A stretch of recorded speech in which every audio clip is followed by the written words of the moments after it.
Welcome back my channel. আজি মই আপোনালোকলৈ লৈ আহিছোঁ কিডনী পাথৰৰ বিষয়ে এটা ভিডিঅ'। আজিকালি মানুহৰ প্ৰায় এই সমস্যাটো দেখা যায়।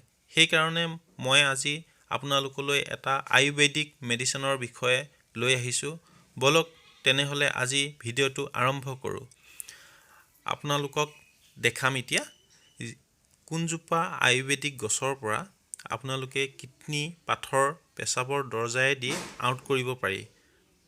আৰু আপোনালোকৰ সেই গছজোপা চিনাকিয়ে যেন, সকলো চিনাকি, কিন্তু আপোনালোকে মেডিচিনটোৰ কথা নাজানে। মই আপোনালোকৰ কাৰণে আয়ুৰ্বেদিকৰ কথা কৈ আছিলোঁ। সেই আয়ুৰ্বেদিক গছজোপা হৈছে, মই দেখাই আছোঁ, এইজোপাই হয়। আপোনালোকে ভালদৰে চাই লওক। এই গছজোপাৰ নাম হৈছে জবা ফুল। আৰু আমাৰ কোনটো ইয়াৰ অংশ আমাক দৰকাৰ হয় কিডনী ষ্টনৰ কাৰণে, মই আপোনালোকক দেখাম সকলোবোৰ তন্ন কৰি। আপোনালোকে ভিডিঅ'টো শেষলৈ চাব, তেতিয়াহে আপোনালোকে ভালদৰে বুজি পাব। আমাৰ পাতৰ অংশ দৰকাৰ নাই। আৰু এই জবা ফুলজোপা বহুতকেইটা প্ৰজাতি থাকে আৰু গাঁওবোৰতেই প্ৰায় সকলো ঘৰতে থকা বুলি ক'ব পাৰি। সকলো ঘৰে ঘৰে এই জবা ফুল থাকে।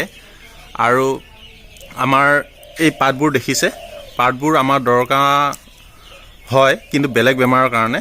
এতিয়া বিশেষকৈ মই দেখাম আপোনালোকক এই ফুল দেখিছে, এই ফুলৰ পৰা আপোনাৰ কিডনী পাথৰ কেনেকৈ পেচাবৰ দৰজায়েদি বাহিৰ কৰিব পাৰি, তাৰ গুণাগুণ কি, মই সকলোবোৰ আপোনালোকক দেখাম।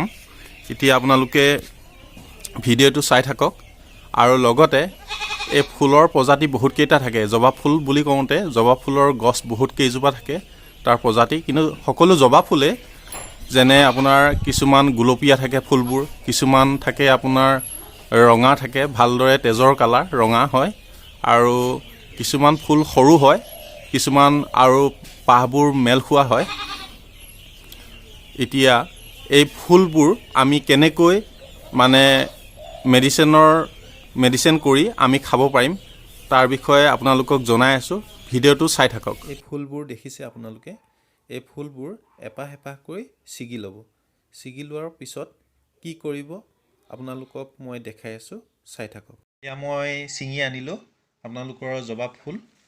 আৰু বিশেষকৈ আপোনালোকে পাতটো ইউজ নকৰিব। পাত আমাৰ বেলেগ এটা বেমাৰৰ কাৰণে প্ৰয়োজনীয়। মই বেলেগ এটা ভিডিঅ' আপোনালোকক দিম বাৰু। পাতটো অলপ বেলেগ এক্সট্ৰা কৰি ৰাখিব।